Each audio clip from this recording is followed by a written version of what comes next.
Breaking చూస్తున్నాం. ధాన్యం కొనుగోలు తాగునీటి సరఫరాలపై కూడా సీఎం రేవంత్ రెడ్డి సమీక్ష నిర్వహించారు. ధాన్యం కొనుగోలు కేంద్రాలు, కనీస మద్దతు ధర, రైతుల నుంచి వస్తున్న ఫిర్యాదులపై సీఎం రేవంత్ రెడ్డి అధికారులపై చర్చించనున్నారు. అలాగే తాగునీటి ఇబ్బందులు తలెత్తకుండా తీసుకోవాల్సిన జాగ్రత్తలపై కూడా దిశానిర్దేశం చేయనున్నారు.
ధాన్యం కొనుగోలు తాగునీటి సరఫరాలపై కూడా సీఎం రేవంత్ రెడ్డి సమీక్ష నిర్వహించారు. ధాన్యం కొనుగోలు కేంద్రాలు, కనీస మద్దతు ధర, రైతుల నుంచి వస్తున్న ఫిర్యాదులపై కూడా సీఎం రేవంత్ రెడ్డి అధికారులతో చర్చిస్తున్నారు. అలాగే తాగునీటి ఇబ్బందులు తలెత్తకుండా తీసుకోవాల్సిన జాగ్రత్తలపై కూడా దిశానిర్దేశం చేయనున్నారు.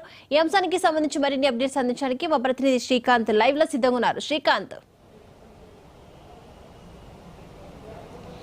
దీపిక, కొద్దిసేపటి క్రితమే ఇందుకు సంబంధించినటువంటి రివ్యూ ప్రారంభమైంది సీఎం అధ్యక్షతన. ముఖ్యంగా ఏదైతే ఇటీవల నెలకొన్న అంశాలు ఉన్నాయో, ధాన్యం కొనుగోలు కావచ్చు, అదేవిధంగా తాగునీటి సమస్య కావచ్చు, వీటన్నిటిపై సీఎం కొద్దిసేపటి క్రితమే రివ్యూ స్టార్ట్ చేశారు. దీనికి చీఫ్ సెక్రటరీతో పాటు మిగతా ఈ సంబంధిత శాఖల అధికారులు అటెండ్ అయ్యారు. ముఖ్యంగా ఏదైతే ధాన్యం కొనుగోలు ఉందో, ఇటీవల జనగాంలో ఇన్సిడెంట్ ఒకటి బయటకు వచ్చింది. అదే అక్కడ ఎవరైతే ట్రేడర్స్, మిల్లర్స్, అదేవిధంగా ఇటు మార్కెటింగ్ శాఖకు సంబంధించినటువంటి అధికారులు కుమ్మక్కై రైతులను ఇబ్బంది పెడుతున్నటువంటి ఏదైతుందో రైతులు దీనిపై ఆందోళన చేశారు. ఇది సీఎం దృష్టికి వచ్చింది. దీనిపై సీఎం కూడా సీరియస్ అయ్యారు. అక్కడ లోకల్ ఎవరైతే ఉన్నారో స్థానిక అడిషనల్ కలెక్టర్ ఇప్పటికే చర్యలు కూడా తీసుకున్నారు. అయితే ఇప్పటికి కూడా అక్కడ రైతులకు అయితే కనీస మద్దతు ధర 2200 ఉంది, ప్రభుత్వం నిర్ణయించింది. దానికి తగ్గట్టు లేకుండా 1500కి క్వింటాలుగా కొంటున్నారని చెప్పి రైతులు ఆందోళన చేశారు. అయితే దీన్ని సీఎం సీరియస్గా తీసుకున్నారు. రైతుకు ఇబ్బంది జరిగితే ఊరుకునే ప్రసక్తి లేదని ఇప్పటికే స్పష్టం చేయడం జరిగింది. రైతులకు ఇబ్బంది లేకుండా ధాన్యం సేకరించేందుకు ప్రభుత్వం చిత్తశుద్ధితో ఉందని నిన్ననే స్పష్టం చేశారు. అదే దానికి సంబంధించి కూడా ఇప్పుడు సీఎం క్షేత్రస్థాయిలో పరిస్థితులపై రివ్యూ చేస్తున్నారు. ఇటు సివిల్ సప్లై డిపార్ట్మెంట్ కావచ్చు, కింది స్థాయి ఎవరైతే సమన్వయం చేసుకుంటున్నారో మార్కెటింగ్ శాఖకు సంబంధించిన కావచ్చు, ఇటండి ముఖ్యంగా ఎవరైతే గిడ్డంగ్ సంస్థ ఉందో వీరితో పాటు, ఎందుకంటే ఇవన్నిటినీ ఆయన రివ్యూ చేస్తున్నారు. ఎందుకంటే ఇప్పటికే చూసుకోవచ్చు, రాష్ట్రంలో 75 లక్షల మెట్రిక్ టన్నుల ధాన్యం వస్తుందని చెప్పి ఇప్పటికే సివిల్ సప్లై కావచ్చు ప్రభుత్వం ఒక నివేదిక తెప్పించుకుంది, అంచనాకు వచ్చింది. అందుకు తగ్గట్టు ఏర్పాట్లు కూడా చేస్తుందని చెప్పవచ్చు. అయితే ఇక్కడ ముఖ్యంగా ఎవరైతే ప్రభుత్వానికి చెడ్డ పేరు తెచ్చే విధంగా వ్యవహరిస్తున్నారో, ఇటు ట్రేడర్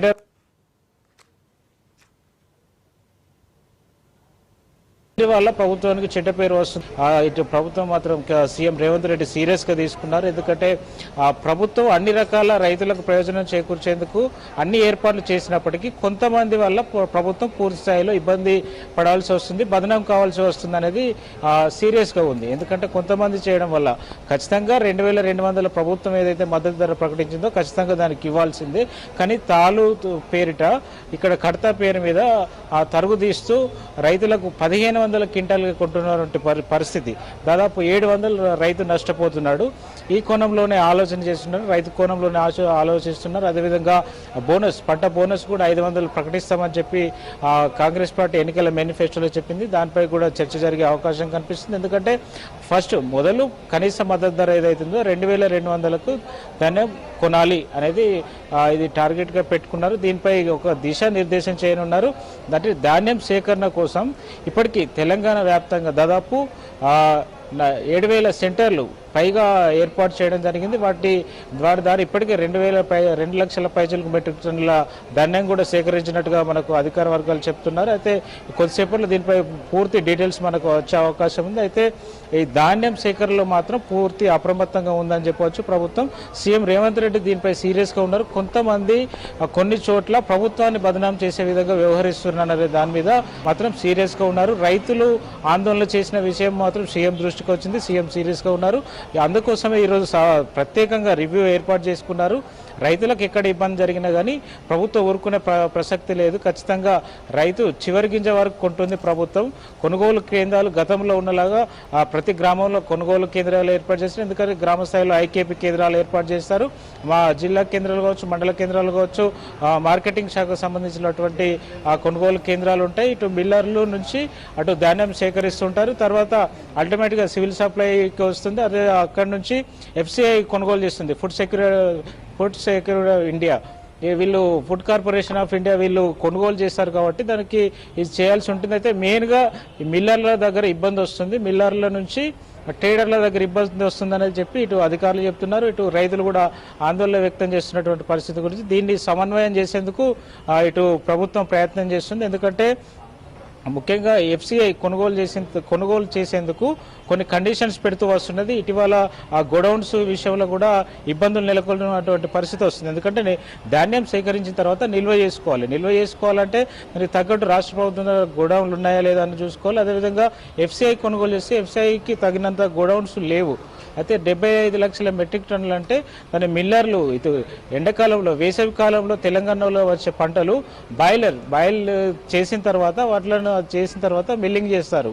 అయితే ఇది నూక అనే శాతం ఎక్కువ వస్తున్న నేపథ్యంలో అలా కాకుండా బాయిలింగ్ చేస్తారు. అయితే కేంద్ర ప్రభుత్వం దానికి సుముఖంగా లేదు, కొనట్లేదు. ఈ తెలంగాణ నుంచి మెయిన్గా ఎదురవుతున్న సమస్య. ఈ నేపథ్యంలోనే మిల్లర్లు కూడా వాళ్ళ వర్షం చెప్తున్నారు. నూక వస్తుంది కాబట్టి ఆ కడత తీస్తున్నాము, ఆ నష్టాన్ని మేము భరించలేమని చెప్పి మిల్లర్లు చెప్తున్నారు. ఇటు ఆ ట్రేడర్లు చెప్తున్నారు. అయితే దీనికి సంబంధించి సీఎం కూలంకషంగా చర్చిస్తున్నారు. దీనిపై ఒక క్లారిటీ వచ్చే ఉంది. రైతులకు ఎట్టి పరిస్థితుల్లో నష్టం జరగకూడదు అనే విధంగా సీఎం డెసిషన్ ఉండబోతుంది. దానికి అనుకూలంగా ఆ రైతులకు మేలు చేరే విధంగా ఆయన నిర్ణయం ఉన్నట్టుగా తెలుస్తుంది. ఎందుకంటే 2200 కనీస మద్దతు ధర కల్పించాలనే ధ్యేయంగా ప్రభుత్వం ఉన్నట్టు కూడా తెలుస్తుంది. సీఎం సీరియస్గా దీని మీద రివ్యూ చేస్తున్నారు. అదేవిధంగా ముఖ్యంగా ఎండాకాలం తాగునీటి సమస్యపై కూడా ఆయన మరికొద్దిసేపట్లో సమీక్ష చేయబోతున్నారు. కంటిన్యూగా ఇప్పటికే సంబంధిత అధికారులందరూ సెక్రటరియట్ చేరుకున్నారు. ముఖ్యంగా జంట నగరాలు కావచ్చు, ఇతర తెలంగాణలోని పట్టణాలు కావచ్చు, అన్నిటికీ సాగునీటి సమస్య తలెత్తకుండా ఇప్పటికే ప్రభుత్వం ఒక ప్రణాళిక రచించుకుందని చెప్పొచ్చు.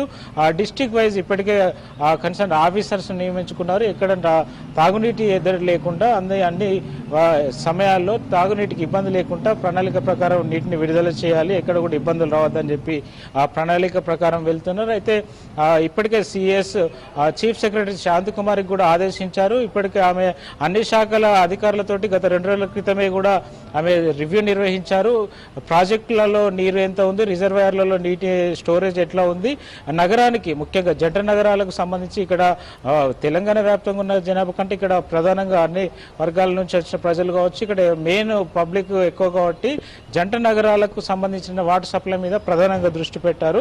ఎందుకంటే తెలంగాణ జిల్లాలో అక్కడక్కడ చెరువులు, రిజర్వాయర్ల నుంచి ఇచ్చుకోవడానికి ఏర్పాట్లు ఉన్నప్పటికీ ప్రత్యామ్నాయ ఏర్పాట్లను ఇప్పటికే పరిశీలించారు. మెయిన్గా జంట నగరాలకు సంబంధించి హైదరాబాద్, సికింద్రాబాద్ కావచ్చు, ఈ హైదరాబాద్ కోసం ప్రత్యేకంగా దృష్టి సారించారు. ఎందుకంటే ఇటు కృష్ణా రివర్ నుంచి తీసుకోవడానికి కోసం.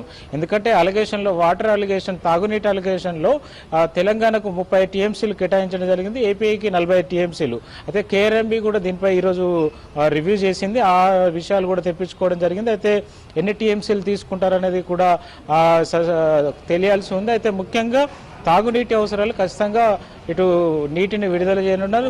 హైదరాబాద్కు తీసుకురానున్నారు. దాదాపు రోజుకు 950 క్యూసెక్ల నీటిని నాగార్జున సాగర్ దగ్గర రివర్స్ వాటర్ ఏదైతే ఎక్సెస్ వాటర్ ఉన్నాయో వాటిని పంపింగ్ చేసి తీసుకురానున్నారు తెలంగాణకు. అయితే వీటన్నిటి అంశాల మీద తాగునీటి ఇబ్బందులు లేకుండా, ఇటు ధాన్యానికి కొనుగోలు ఇబ్బంది లేకుండా ఈ అంశాల అన్నిటి మీద సీఎం రేవంత్ రెడ్డి కూలంకషంగా చర్చిస్తున్నారు. ఇంకా రివ్యూ కొనసాగుతుంది. కొద్దిసేపట్లో రివ్యూకి సంబంధించినటువంటి విషయాలు బయటకు వచ్చే అవకాశం ఉంది.